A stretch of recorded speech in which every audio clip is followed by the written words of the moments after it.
Hello everyone, myself Rohita Melita, Faculty Department of Commerce, Milagres Degree College, Mangalore. Today I am going to deal with the concept stress, types and effects of stress. Now let us know what is the meaning of stress. It refers to a tension experienced by a person when they face an extraordinary demands or situations or conditions, like we can say an unexpected or we can say forceful, like so. Extraordinary demands has, that is, if a person able to earn 10,000 rupees per month, but if he is having a demand of earning 20,000 rupees per month, then obviously it's a burden to that person.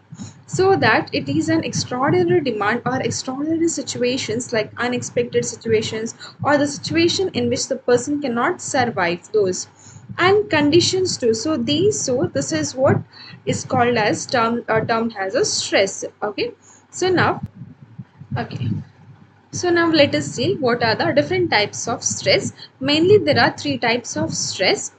First one, individual stress, and next group stress. Third one, it is an organizational stress. Now let us see this one by one. So first stress, individual stress. It is nothing but it is change in a life and career. For example, in your career, that is in your job, you get some promotion, or if you get promotion, then obviously some work burden or workload will increase. So that is a stress. And imagine if you get demotions, like then till you were working with your group or with your team members, and okay, now you have gone to a position lesser than those people, right? Obviously again it is a mental stress.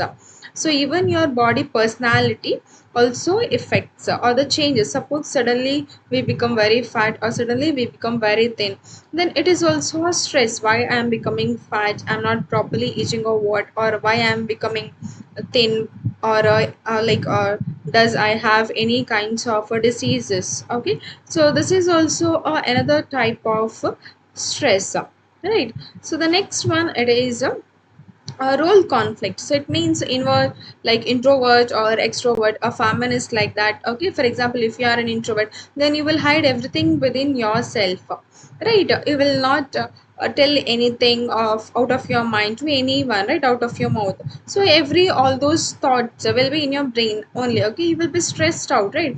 Even if you are extrovert also, you are telling everything to others. If you are mingling with others, so you have given okay, you have given commitments to so many people, then so if you are not able to keep up those commitments, again it is also a stress, right? And the next, it is like means a conflict between simple things. Okay, yes sir.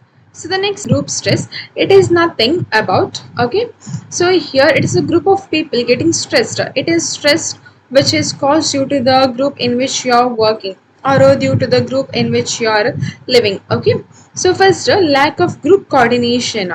So obviously if there is no coordination among the people in the group, and one person will be doing one task, the other person will be doing other tasks, so there will be no coordination between them. So there will be no proper, like like a proper coordination, and there will be no proper communication. Okay, so there may be a lack of group coordination. Okay, and just like that, lack of social support.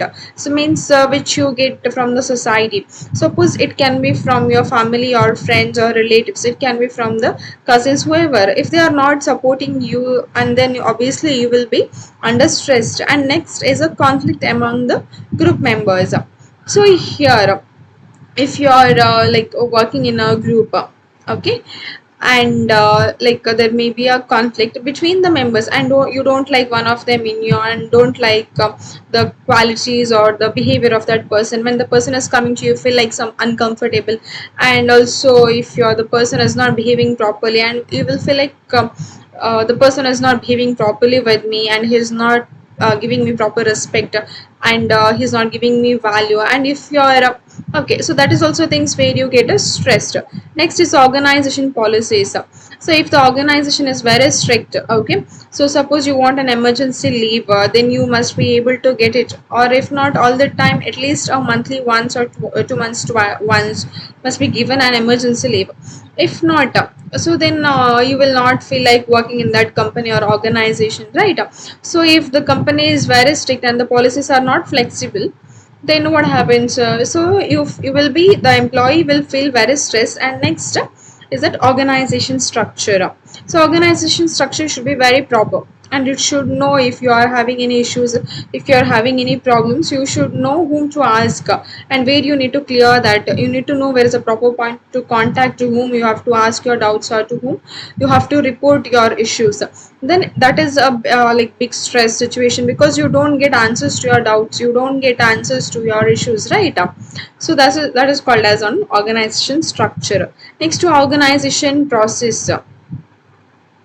Okay, organization process, that in a college point of view, what are your different like process? First they have to conduct your exams, and then have to give mid exams. Okay, like this, that you have some procedures, right?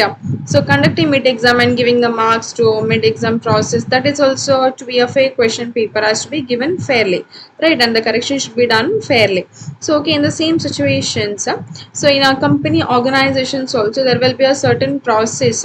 Okay, job point of view, like the performance evaluation should be done properly, and at the end of each day or each year, evaluating your performance should be based on the performance, which will be giving you like increments or hike or promotions, whatever, it should be done fairly. Okay, so next is the physical conditions.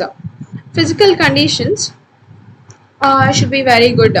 The surroundings should be clean, and like proper lighting or ventilation facilities, or if you have seating arrangements or food, everything should be qualitable. Now let us see effects of stress. First one, physiological effect, psychological effect, and the last one, it is behavioral effect. Okay, so now let us see each.